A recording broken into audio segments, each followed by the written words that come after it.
লাইফে অনেক ধরনের নুডলস খাওয়া হয়েছে কিন্তু এভাবে কখনো চিকেন নাগা নুডলস খাওয়া হয়নি। এই নুডলস খেয়ে আমরা পুরাই পাগল হয়ে গেছি। মানে এটা এতটা মজা, কিন্তু ঝালের কথা আর কি বলবো।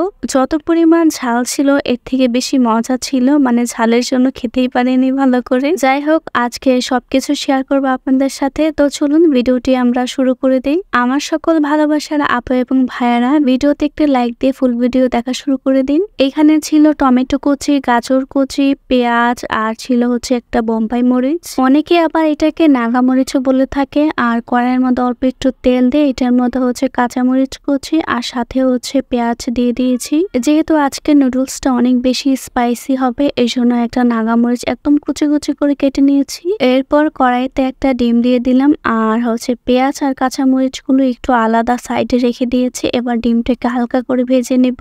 আজকের পেঁয়াজগুলো কিন্তু একদম কুচি কুচি করা হয়নি, আর এরকম পেঁয়াজ দিলে আমার কাছে মনে হয় বেশি ভালো লাগে।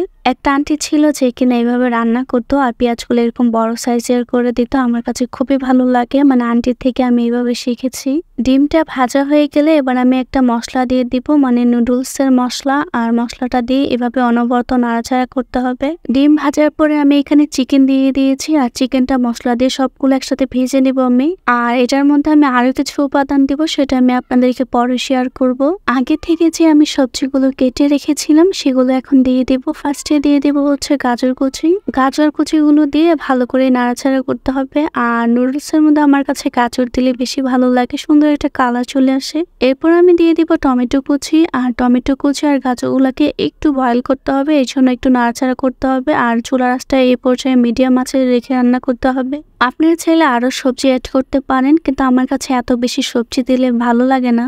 এরপর আমি হোমমেড একটা সস তৈরি করেছি আর সেটাই হচ্ছে দিব। এটার মধ্যে নাগা মরিচ, সয়া সস, টমেটো সস, সাথে চিলি সসও অ্যাড করা হয়েছে স্পাইসির জন্য। আর দেখেন কালারটা কতটা সুন্দর হয়েছে, একদম রেড কালার। এবার আমি কিছুক্ষণ এভাবে নাড়াচাড়া করব। আর নাড়াচাড়া করার পর অল্প একটু পানি দিয়ে দিব, যেহেতু এখানে গাজরটা অ্যাড করা হয়েছে এটা সিদ্ধ হওয়ার জন্য। সাথে আবার চিকেনও অ্যাড করা হয়েছে, এই জন্য কিছুক্ষণ এভাবে নাড়াচাড়া করতে হবে। কিছুক্ষণ নাড়াচাড়া করার পর এটার সাথে আমি দিয়ে দেব হচ্ছে নুডলস। এই নুডলস গুলো আমি আগে থেকে বয়েল করে নিয়েছিলাম, দেন হচ্ছে ঠান্ডা পানি দিয়ে ধুয়ে এবার হচ্ছে দিয়ে দেব। সবগুলো নুডলস দিয়ে আজকে রান্না করব। আর এবার হচ্ছে ভালো করে নাড়াচাড়া করে মিক্স করতে হবে। মিক্স করতে করতে আপনাদের সাথে একটা কথা শেয়ার করি। আপনারা ইতোমধ্যে জেনেছেন যে আমাদের নতুন একটা বিজনেস পেজ ওপেন করা হয়েছে। আপনারা যারা এভাবে আমাদেরকে সাপোর্ট করে গিয়েছেন, আপনারা আমাদের নতুন পেজে শারমিন শিমুস ফ্যাশন এই পেজটাতে হচ্ছে ফলো দিবেন। আর এভাবে আমাদেরকে ভালোবাসা দিয়ে আমাদের পাশেই থাকবেন। আপনাদের সুবিধার্থে আমি হচ্ছে ডেসক্রিপশনে হচ্ছে আমাদের পেজটা মেনশন করে দিব, সবাই ওখান থেকে আমাদের পেজটা ভিজিট করে আসবেন। আপনাদের সাথে কথা বলতে বলতে নুডলসটা হচ্ছে প্রায় হয়ে এসেছে। এবার হচ্ছে মশলাগুলো আমি দিয়ে দিব। সব সময় নুডলস রান্না করার ক্ষেত্রে মশলাটা সবার শেষে দিবেন, তাহলে মশলার সুন্দর একটা ফ্লেভার আসবে। মশলাটা দেওয়ার পর এভাবে একটু ভালো করে নাড়াচাড়া করতে হবে, যাতে মশলাটা সুন্দরভাবে মিক্স হয়ে যায়। কিছুক্ষণ এইভাবে নাড়াচাড়া করার পর আমি হচ্ছে সুন্দরভাবে হচ্ছে সার্ভ করে নিব। আচ্ছা, আপনারা কারা কারা এভাবে বাসায় নুডলস খেয়েছেন, মানে নাগা চিকেন নুডলস, অবশ্যই কিন্তু আমাকে কমেন্টে জানাবেন। আপনাদের সাথে কথা বলতে বলতে আমাদের নুডলসটা একদম রেডি। আর দেখেন লুকটা কতটা সুন্দর হয়েছে।